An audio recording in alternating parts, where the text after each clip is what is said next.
Hi everyone, it's me, Krista. Welcome back to my channel if you've been here before. If not, welcome for the very first time to my little art corner here on YouTube. Today we are going to be doing day 2 of Inktober. Today's word is Wisp, and immediately I thought of Will-O-Wisp, even though it's spelled differently. It's what I'm going with, so we are painting a forest using ink and then putting in little dots and flames of light. For today's project, I wanted to go with a more painterly style using the ink. I am using a black ink as the Sennelier abstract ink, and then a white ink, which is the Winsor Newton White.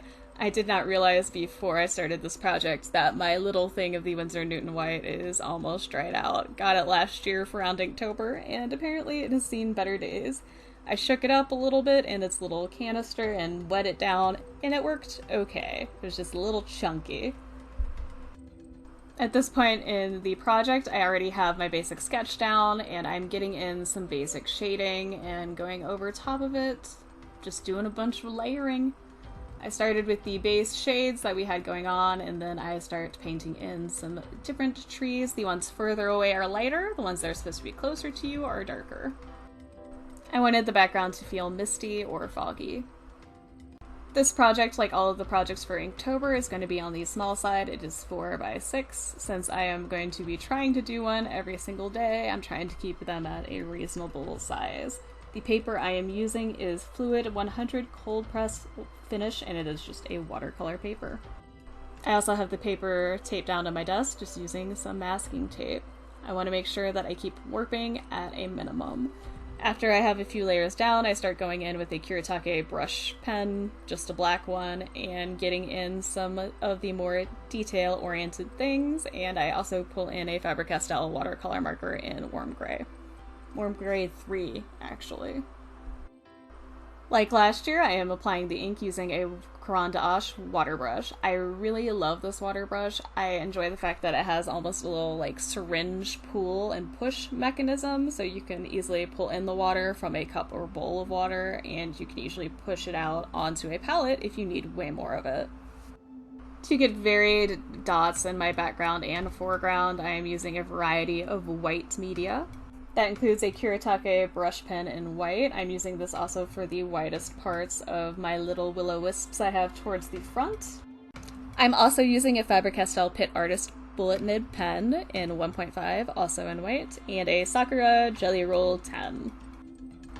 The softer application was used just using the white Winsor Newton ink, and the different sizes are coming from all of these different pens. I also use my finger intermittently to help blend out certain areas. At first my idea was to just have them be little balls of light, and then I decided I wanted it to look more like a flame, a ghostly little flame going on. With a lot of smaller projects like this, I do just like playing around with what I have and layering and adjusting as I go. For this piece specifically, I definitely want to do something similar in a much larger size. I think I could get a lot more detail work, a lot smoother blending going on, and I can place my little wisps a little bit further apart. I made my front ones a little bit too large and too close together, so I am going over with the black ink to readjust these shapes, and I will be going over with the white ink and slowly blending it out. And at this point I will be jumping between the different kinds of inks and markers and trying to blend out the areas, layering, and getting something that looks a little smoother than what I have right now. I also use my finger for more blending.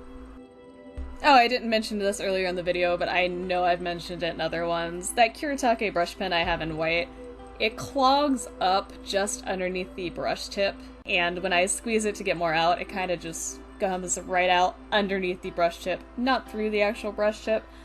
I still want to use that ink, so what I do is I put it on the masking tape itself, just let it drip down, and then I use the tip of that same brush tip pen in order to apply it to the actual painting. I can also use my Caran water brush in order to do that, or a different brush. It's just a way so I can still use the ink because I like it, and I don't want to waste it. But with that, Inktober Day 2 is finished. If you liked this video, please hit that like button. If you have any comments, questions, feelings, or concerns, or you want to tell me what you're doing for Inktober, let me know all about that in that comment section down below. If you want to see more videos like this, I'm planning on doing a project for every single day of Inktober. Please feel free to subscribe if you want to see that.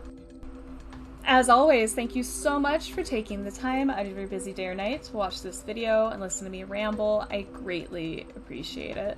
I look forward to hearing from you guys soon, and you will definitely be hearing from me soon. Bye, everybody!